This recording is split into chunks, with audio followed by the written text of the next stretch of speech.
Castaway this week is a musician and a rock star. At the age of 9, he discovered that his parents were in fact his grandparents. The guitar he was brought as compensation for this revelation turned out to be one of the most significant events in his life. In the heady days of the 60s, he commanded a huge following, playing in such groups as the Yardbirds, Cream and Blind Faith. Drugs and later drink disrupted his career, but he always remained a musician who enjoyed dedicated support from his fans. He's now 44, drugs and drink seem to be behind him, and his career is once more successful and lucrative. He is Eric Clapton, also known as Slowhand Clapton once upon a time. Why was that, Eric? I think it was a pun on the name Clapton, Slowhand Clap. That's the only reason I can think of ever having it. Also known blasphemously as God, I think. Well, that was, I think, a term of endearment back in the old days. It was the only way the young kids could think of giving me the ultimate credit, really, I suppose. I never took it seriously, though.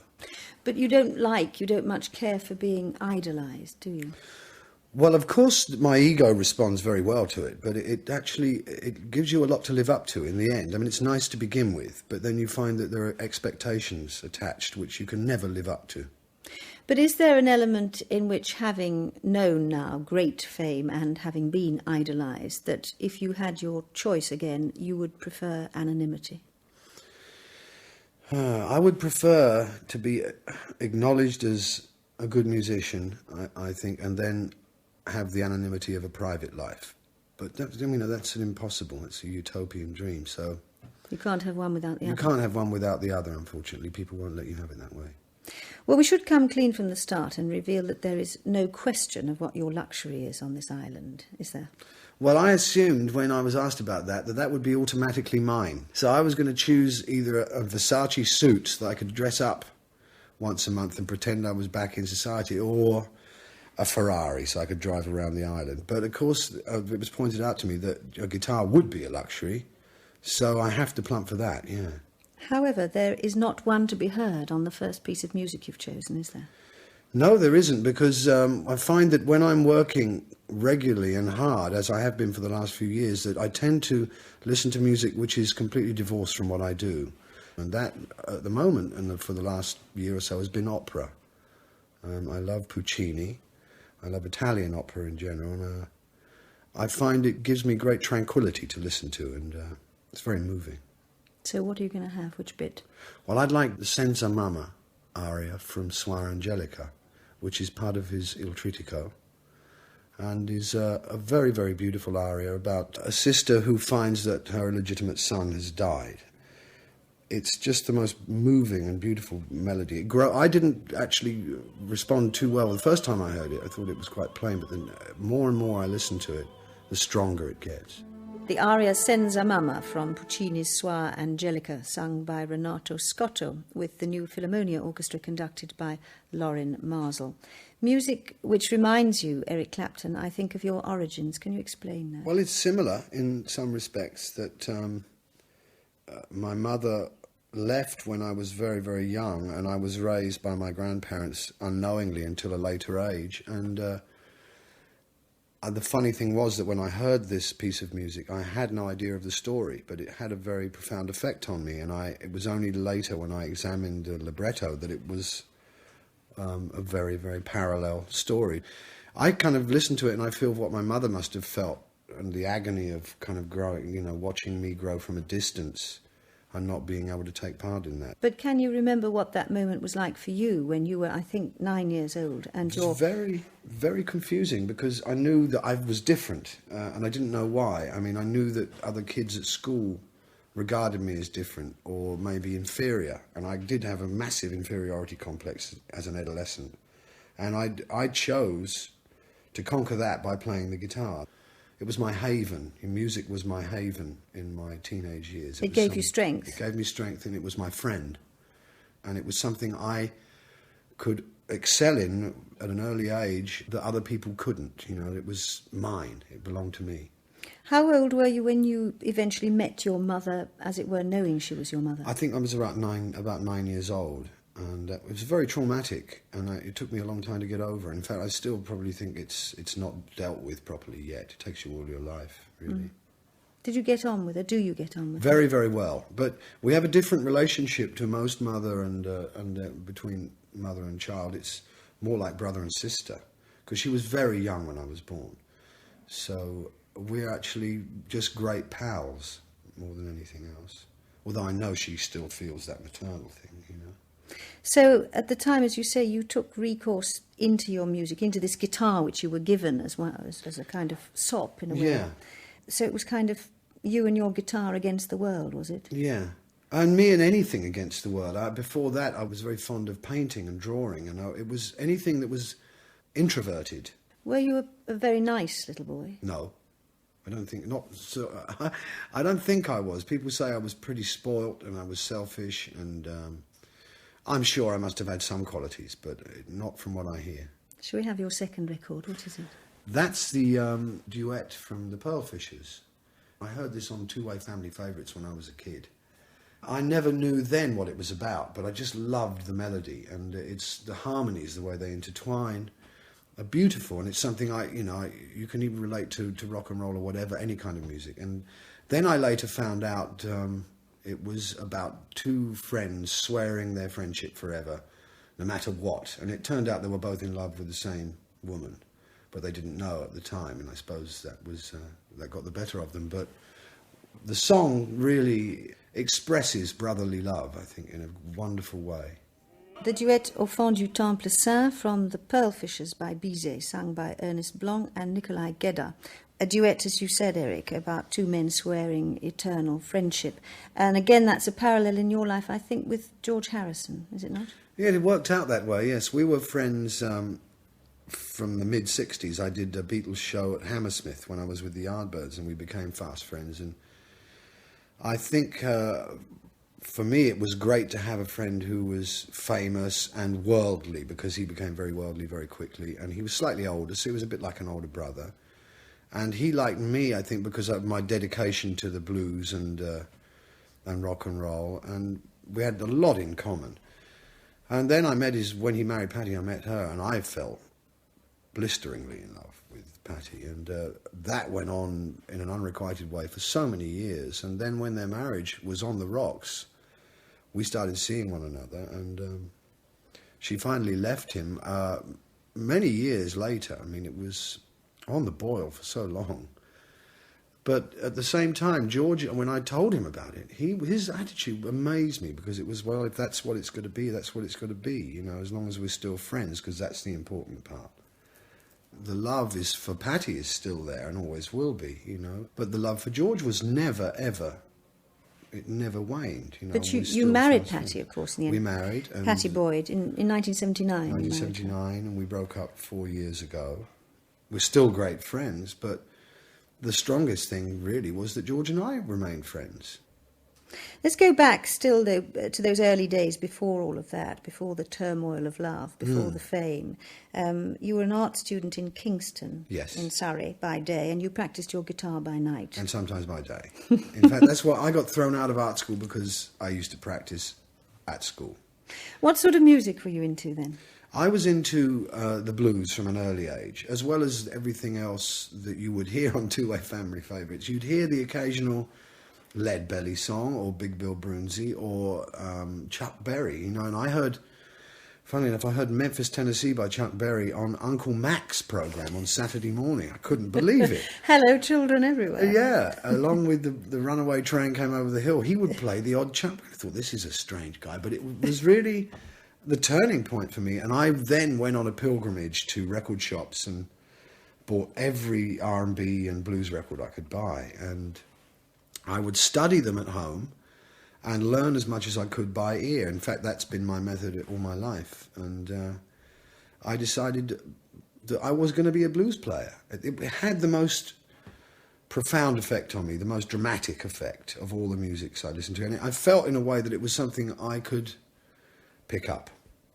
Shall we have your third record there? Yes, that would be, in fact, one of the deepest of all the blues records in my life that I've heard is Robert Johnson singing Crossroads, which I do a version of too, and I have done for many years. But for me, he's the most disturbing and almost the hardest to listen to of all the blues singers, because it is such emotionally charged music. And musically, although it may not sound like it to the uninitiated, it's musically the most complicated style of blues playing there is, I think. Robert Johnson's Crossroads Blues. What did you look like at that stage of your career, Eric, when you formed the Yardbirds? Describe yourself. I used to love Ivy League fashion. I used to like those Madras tartan jackets and loafers and white socks and blue jeans and button-down collar shirts. You went into the kind of pink boots and frizzy hair later on. That was later. That was the psychedelic period. That was the 67 look. When we formed Cream, we were just, I had strings of beads around my neck you wouldn't believe, and pink boots and hair down to my navel and God knows what. And now it's kind of a neat beard and baggy Armani suits. Yeah, much more casual and much more comfortable. But for a sort of a shy man who doesn't particularly court fame, you're quite kind of fashion conscious. Well, I've always been mad on clothes. I think the first pocket money I ever had, I spent on a second-hand suit, pinstripe suit, and got my gran to alter it so that it fit nicely. And that's when we used to go to the Hammersmith Pally and stand around and watch the girls dance. But it was a certain way to look. There always was a way to look, you know. Anyway, there you were with the Yardbirds, and you had a hit single for Your Love, which we remember. And then you called the whole thing off and you quit, or they asked you to leave, or whatever it was. But that was really you, wasn't it, wanting to be and do something quite else? Well, up until then, we'd been doing cover versions of R&B records, and suddenly we were doing this pop song, and I hated it. It's easy for me to look back on it now and not be so critical, but at the time I loathed that song. It represented everything I didn't want to be, and I felt that I had to stand my ground. But it was a hit and it was success. I didn't want a bloody hit. I've never wanted hits, to be honest with you. I recognise that they're necessary, but it's not ever been an ambition of mine to be top of the charts. It's not important to me. That sounds fine coming from you now, from where you stand now, but at the time when you were kind of 19, 20 years old, it must have sounded deeply arrogant. Yes, I'm sure it did, and actually that is the word that most of the people that knew me at that time used to sum me up.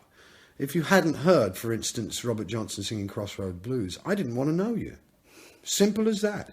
You know, it was totally tunnel vision, but it served me well in my apprenticeship and building the foundations for my work, really, that I should be like that. All through my 20s, that's the way I was. Now we're going to hear from one of your other great heroes of the time, I think, aren't we? Muddy Waters was, I think, the biggest influence on me, in that he seemed to epitomise the consummate blues musician. And in another way, he was a great person to be able to admire, because he wasn't a degenerate, you know. He wasn't into dope, and he was very straight, tranquil man, almost like a Buddha figure when you met him. He was like a tribal chief or something, and for me he was a great person to follow, and I met him and we worked together, and we got on very well, but his music was a very strong part of my upbringing. Muddy Waters, Feel Like Going Home. Muddy Waters, who was your hero, Eric, you said, but who was not degenerate and not into dope, which is where you ended up. How did that happen? It was a combination of things, I think. I'd always been dabbling with drugs. Even as a teenager, we used to take these things called black bombers, you know, to stay up all night. And I think I smoked a bit of pot during the 60s. But then a combination of events happened with falling in love with Patty and the hopelessness of that situation early on, and then losing my grandfather. He died of a stroke, and I started taking heavy drugs about a month within the death of my grandfather. And I'd see now, as I look back, that it had a lot to do with the pain of losing this man, that I was unaware of the fact that I adored him, you know, as a father figure, and suddenly he wasn't there anymore. And I found myself taking heroin. But how did you graduate, as it were, from cocaine into heroin? I think the dealer that I was buying these things from said that I was buying cocaine, and he would say, well, I'll sell you some of this, but you've got to buy some of this as well. So I would buy this little file of heroin and put it in a drawer. And I found that, after a while, I had a drawer full of this stuff. And I thought, well, one day, give it a try. And I did, and I was hooked. I mean, I didn't know I was hooked. And that's the unfortunate part about drugs, is you don't know and you deny. All through it, you can go into denial. And suddenly you find that if you try and stop, you can't. So you became a total junkie, totally hooked. You became a recluse. You shut yourself away in your house in Surrey. Yeah. What happened? Well, thank God I've never resorted to taking it intravenously. I'd never used a needle, and because I think that makes it twice as difficult to break. What did you do then? I just sniffed it up my nose. That's the normal way. But I came to a point where I realised that it was me surviving or it was the drug surviving. And I went to see someone that was recommended, a lady by the name of Meg Patterson, who'd had a remarkable career in Hong Kong curing addicts at the very source of where it comes from. And she had a method which appealed to me because it reduced the withdrawal symptoms electronically with a kind of hybrid acupuncture system where you put little needles in your ears. Well, they don't really seem to puncture the skin. Then they pass a very, very small electric current through, and it has the effect of making you very tranquil and sedated. And after about 3 or 4 weeks, you're actually free of all the withdrawal symptoms. But in my case, I was left with a massive vacuum, a spiritual and emotional vacuum, which I chose to fill with alcohol. Pretty soon after stopping taking heroin, I started to drink quite a lot, and that, of course, gained momentum as well.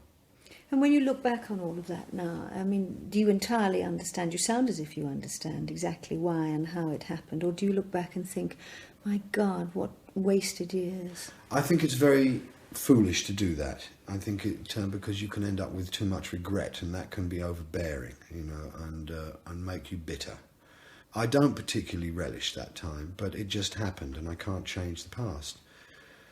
So it's just, I try to live in the moment as much as possible, Let's have some more music. This Stevie Wonder, I Was Made to Love Her, happened, I don't know, it seemed to be a changing point in music for me.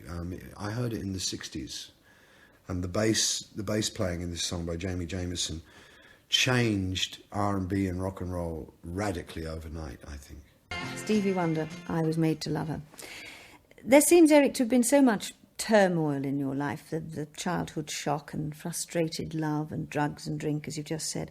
Perhaps you're quite simply one of those people who attracts problems. Attracts trouble. Yeah. I think you may be right. Even now, my private life is in complete chaos, and it probably always will be. And I'm stricken with this disease of being, I don't know, ill content. It's like the minute I start to see a satisfying situation, I'll do something myself to upset the apple cart. And maybe it's a subconscious thing, and I don't seem to have any control over it at all. Perhaps you even need trouble. Perhaps you need turmoil so that you can create. There's a good excuse for you. Yeah, that's a good rationalisation, isn't it? Oh, yeah. But then you see, if I accepted that, then I accept the fact that I need drugs and drink to be a suffering genius. And I can't really accept all that. I have to really look on it as maybe just that I never grew up, and now I'm starting to, and I'll grow up too late. But I mean, life is getting better for me now, and it's calming down a lot compared to what it was. And the fact that I don't take any substances anymore is a lot better for me. And I wake up every day feeling fresh and a little calmer. But I don't think it'll ever really resolve. I think I'm just a kind of wanderer, They say that when you play, occasionally you can make time stop in its tracks. Now, that's hyperbole, but certainly there is a preeminence about your playing. Is it possible to describe how you feel when you are playing? You sometimes close your eyes and go away somewhere. I do, yeah, I do. And then for me, time stands still, and I go into a trance-like state. And from what I hear and I gather, that people come with me. And there's nothing better on earth for me than being in a concert situation where you can take a whole audience out of themselves for the briefest possible time, even just a moment. it's a glorious experience when, 2,000, 3,000, 4,000 people as one just leave themselves and forget where they are, who they are, and just go into this joyous state. It's something I regard as a great gift. Pete Townsend of The Who once made the comment that you should have been black, such as your natural talent for playing the blues. Do you feel that it is an entirely natural talent? Where do you feel it's come from? I go along with Pete in some of that, in that I think I identified strongly with black music from an early age, and I still do prefer to listen to black music, but for me it doesn't really have a colour, and I don't think it's got to do with pigment. I think it's got to do with soul of any kind, and the depth of suffering or depth of feeling. For me, music is all about that. It's to do with if it makes me feel good or bad. As long as it has an effect on me, then I like it. But for me, it has been something that's easy to identify, in that American black music was something that I just latched onto and followed. And I wished for a while when I was young that I'd been born black. Let's have your 6th record. Which is Ray Charles singing Hard Times. And this is one of his early recordings that not many people have heard, and I just think it's a masterpiece. Ray Charles, Hard Times. You have so many heroes, it seems, Eric. Ray Charles, Muddy Waters, and Elton John, I think. You said he's a genius. I think he's great, yes. I think he's wonderful, and such a prolific songwriter too. And all of his songs mean something to me. Funnily enough, we've been pals for a long time too, and I've always watched him grow, and I just think he's a great piano player and a great singer.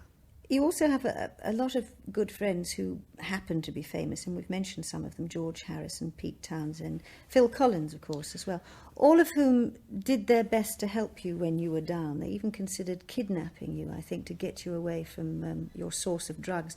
You must be very touched to have such good mates. I had no idea I had them until the time came. That's the great thing about friends, is that they show up when you need them, And it is funny that even though they all stood by me, I still went back to that bloody drug, I mean, they made me do this show, and we rehearsed and everything, and it was at the Rainbow, and I did the show, and then afterwards I went straight back into addiction. So you can have the biggest debt of gratitude to your friends in the world, but still, to stop doing these things, you've actually got to want to do it for yourself first. And did you pause and have the thought that you were letting them down after all the effort they'd put in? When I'd come clean and when I was straight again, then I was able to look at it clearly. But at the time, they were a nuisance.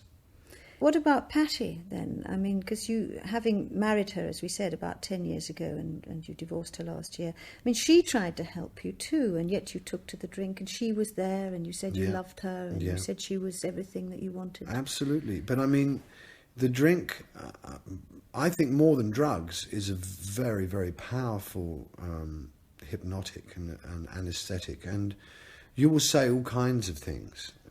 As long as you can have your another drink, it becomes more important than everything. It was the most important relationship in a way I ever had, more important than my marriage or anything else.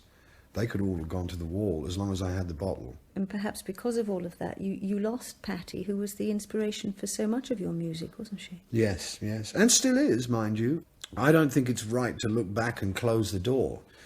She was the greatest love in my life up until now, and I still write about that. I've just written and recorded a song called Old Love, which is basically about being haunted by the spectre of a love that won't die, and it's something I live with. But I see Patty quite often, and we're actually better friends now that we're apart. But do you hope she'll come back one day? I don't think it's possible, really. I don't think it's good to look... I used to think, when I was drinking, that more about the past than I did about the future. But now I try, as I said earlier, to live in the present. And I think it's a big mistake to have one foot in yesterday and a day in tomorrow, because... You have, of course, these days, someone else to tug at your heart, and that's a small son who lives, for the most part, with his mother in Italy. Yes. What effect has fatherhood had on you? A very stabilising effect, because you suddenly have to stop being so selfish. You have to think more about the life of someone else. It is like a blood thing that it's never happened to me before. I mean, relationships and friends, you can walk away from them, really, without feeling too much regret. When it's blood, it's completely different. It's a tie for the rest of your life, and not one that hurts. It's just there. It's biochemical, and I love him dearly, and really he has made a massive change in me. Let's have your 7th record. To introduce this, I should really say that what we've been listening to is music that I love, but in terms with music that I could play, the first time I ever heard guitar playing that I thought I could master or at least approach was from this man, Freddie King, and this was when I was around 17. I heard him play a style of guitar that I thought I could approach and conquer, and I in fact went that way. That's the way I play guitar, is completely derived from the way this man plays, and this is a song called I Love the Woman. Freddie King, I Love the Woman. So, Eric, as we said, you've kicked the drugs, you've conquered the drink. What do you do for fun these days? I play cricket, I go fishing, I love driving my car. I've always loved motor racing. I loved motor racing as a kid, but I love Ferraris, and I love the Ferraris they made for road use, the touring cars. And if I had more space, and if I'd been more wise over the years, I would have a huge collection by now, but I've got 5, and I don't think that's many, actually. I really don't, because I've actually owned in my life, I've probably owned 20 or 30, but I've always sold one to buy another. And if I'd been wise, I would have kept them all and been a multi-millionaire by now. Instead of just a millionaire. Well, I don't even know. And wristwatches. You're hooked on wristwatches, aren't you? I love wristwatches, yes. I think anything that's made with love and care and precision attracts me. None of which you can have on this island we're sending right. you to at all. How are you going to manage there? I do like solitude and I like isolation. In vast quantities it might be too much, but I think for a while I'll get on very well. What would you do for turmoil, for trouble? Well, that's it. I'd be free of trouble, wouldn't I? But I wonder at the end of the day, Eric Clapton, if you really want to be free of trouble. I don't know if I will be. I would like to be, but I don't know if I ever will be. Shall we have your 8th record, the last one? And that is was actually a lifesaver for me. This is a record that I heard, and it came from a movie which I saw at a time when I thought rock and roll was dead. And then I went to see Purple Rain, and I thought, well, this is it. It's a reincarnation of Little Richard, Jimi Hendrix, and James Brown in one. And I thought that's exactly what the world needed. Very controversial figure, but I love him dearly, and I think he's a genius. Musically, he's a genius. Prince and Purple Rain. Now, Eric, you've got to choose one of those 8 that is more important to you, that you must have more than any of the others. Although every one of them means a great deal to me for different reasons, that last one actually embodies so many different things. And emotionally, it's just so powerful. I think I'd choose Purple Rain. And you'd be happy to exist with this music, wouldn't you? I think I could survive quite easily if, given the fact that I'm a fisherman, I could probably catch enough to eat and live on music. I think for me, the great thing about music is that it's such a great sustenance. I mean, I can get nutrition almost from music in itself, if I had nothing else. And you'd make even more yourself, because as we've heard, your luxury is your guitar, of course. Yes. What about the book? Well, I've got a book that my ex-wife gave me several years ago, The Complete Works of Dickens, which I thought, I've never even sat down and tried to read, and it's a massive tome of a thing, and I thought, well, if I took that with me, that would definitely keep me occupied for the rest of my life. You're not strictly allowed complete works, really. I mean, you ought really to choose for us just one book out of one. it. Have you read any of them? I think so. Well, let's see, what would I choose out of that? Barnaby Rudge. I like the name. As good a reason as any. Smashing. Eric Clapton, thank you very much indeed for letting us hear your Desert Island Discs. Thank you.